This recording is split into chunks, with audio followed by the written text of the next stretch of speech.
यदि आपको किसी कार्य में कोई कठिनाई आ रही है, आप उस कार्य को करना चाहते हो लेकिन बार बार असफल हो रहे हो, तो निराश होकर बैठने की कोई आवश्यकता नहीं है।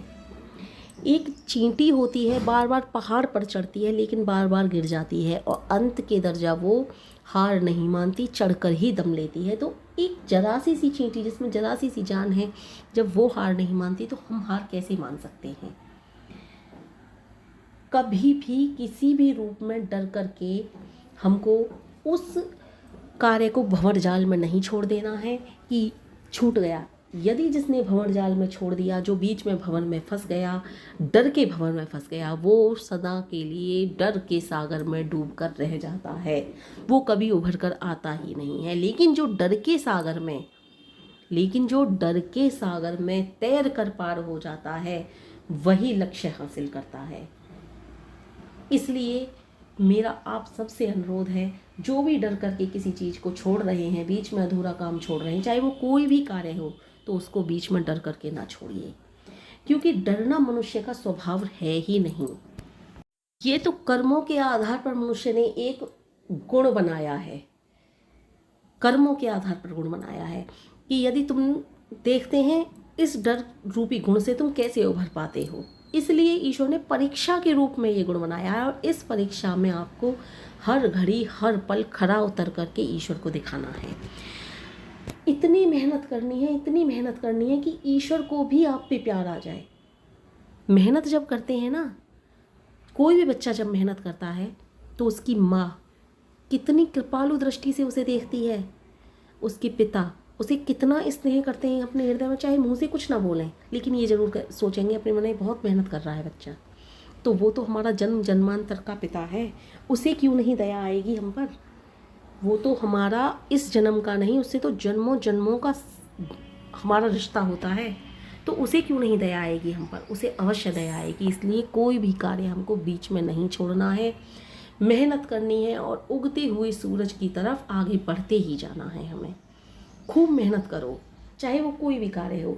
अब लोगों ने यूट्यूब चैनल बना रखे हैं, यूट्यूब चैनल को बनाकर ही सोच लेते हैं ये तो चल ही नहीं पाएगा। अरे क्यों नहीं चलेगा, 1 साल नहीं चलेगा, 2 साल नहीं चलेगा, चल कर रहेगा, बिल्कुल चल कर रहेगा।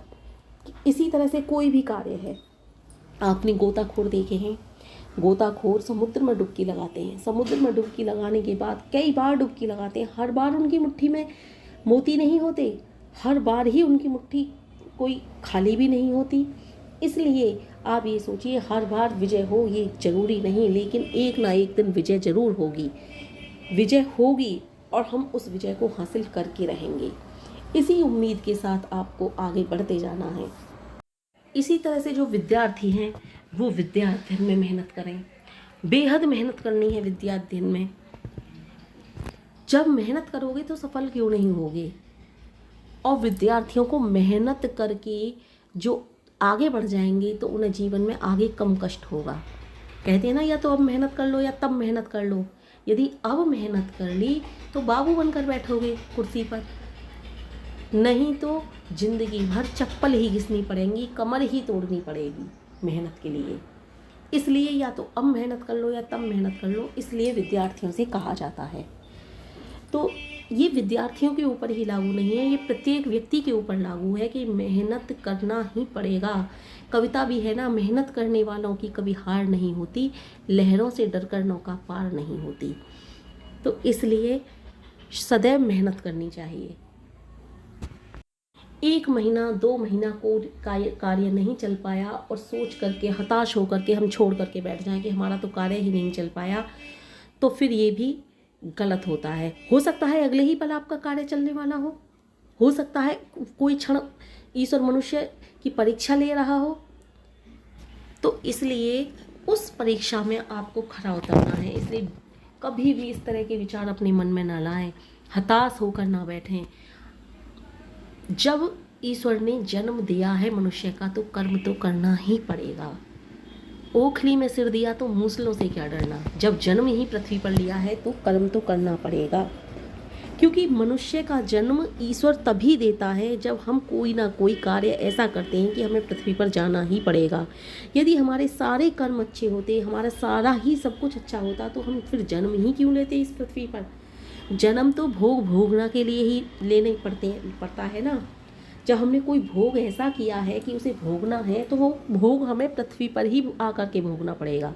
इसलिए पृथ्वी पर हमने जन्म लिया है, इसलिए ईश्वर ने हमें जन्म दिया है।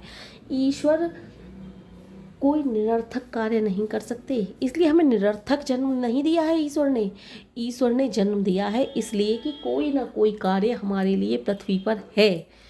इसलिए प्रत्येक व्यक्ति स्पेशल है।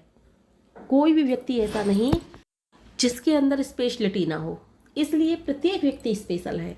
बस ज़रूरत है हमें उस स्पेशलिटी की पहचानने की कि हमारे अंदर क्या स्पेशलिटी है, ऐसा क्या स्पेशल है हमारे अंदर, ऐसा क्या है, क्यों बनाया है ईश्वर ने हमें। क्योंकि ईश्वर कोई भी कार्य निराधार तो करते नहीं, ये तो सभी को पता है। इसलिए आपका कोई ना कोई लक्ष्य है, आपको कोई ना कोई इस धरती पर आने का तात्पर्य है। बस उस लक्ष्य को ढूंढो, उस तात्पर्य को ढूंढो। ईश्वर ने निराधार कभी किसी को नहीं बनाया। हर प्रत्येक मनुष्य के अंदर कोई ना कोई क्वालिटी है। अपनी क्वालिटी को पहचानो और अपनी क्वालिटी को पहचानने के बाद कार्य करो। लेकिन किसी कार्य को आपने उठा लिया है तो उसको बीच में छोड़ कर ना बैठो। किसी कार्य को उठाने का बीड़ा उठा लिया है तो उसको बीच में मत छोड़ो। विद्यार्थी हो तो पूरे दिन रात मेहनत करो, कोई अन्य कार्य कर रहे हो तो उसमें दिन रात मेहनत करो। एक ना एक दिन सफलता अवश्य मिलेगी तुम्हें। मेहनत ही सफलता की कुंजी है। सबसे बड़ा जो सफलता का मंत्र है वो यही है कि मेहनत ही सफलता की कुंजी है। मेहनत करो, बस मेहनत से जी मत चुराओ, बाकी का कार्य उस ईश्वर पर छोड़ दो। कर्म करो, फल की चिंता बिल्कुल भी मत करो। फल देने वाला तो ऊपर बैठा है ना, आप कर्म तो करो। ईश्वर की सभी संतानें हैं, कोई भी ऐसा नहीं है जो ईश्वर को प्रिय ना हो। सभी ईश्वर को प्रिय हैं, सभी प्रिय हैं ईश्वर को। प्रत्येक जीव, यहाँ तक कि कीड़े मकोड़े तक ईश्वर को प्रिय हैं, क्योंकि उनके अंदर वही आत्मा है जो मनुष्य के अंदर आत्मा है। सिर्फ कर्मों के आधार पर कीड़े मकोड़े बना दिए हैं उन्होंने। आत्मा सभी के अंदर एक ही है। बस उनको तूने ये कर्म गलत किया है, इसलिए तुझे इसलिए ये वाला जन्म लेना है तुझे, इसलिए उन्होंने उसको बनाया है। केवल अगले जन्म में वो भी मनुष्य बन सकता है। इसलिए ईश्वर को सभी प्रिय हैं। जितने भी इस सृष्टि में जीव हैं, जंतु हैं, सब ईश्वर को प्रिय हैं। तो फिर ईश्वर जो हमारे साथ लिए प्रिय होगा, हम उसके साथ गलत कैसे कर देंगे। ईश्वर किसी के साथ गलत कभी कर ही नहीं सकते। मेहनत इतनी करो कि ईश्वर भी ये कहने को आपसे आ जाए कि तुमने बहुत मेहनत की है, अब तुम्हारी सफलता का दिन है।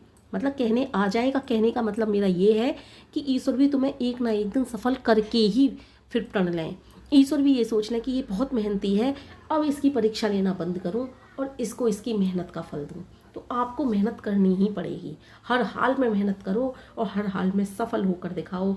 ईश्वर को आप पर दया आ जाए और ईश्वर भी पूछे, बता बंदे तेरी रजा। और है भी ना, कर खुद को तू इतना बुलंद कि खुदा भी तुझसे ये पूछे कि बता बंदे तेरी रजा क्या है। तो खुद को इतना बुलंद करो कि ईश्वर भी तुमसे पूछे, बता तेरी मर्जी क्या है। कहने का मतलब ये है ईश्वर भी तुमसे खुश हो करके तुम्हें वो सब दे दे जिसके तुम हकदार हो।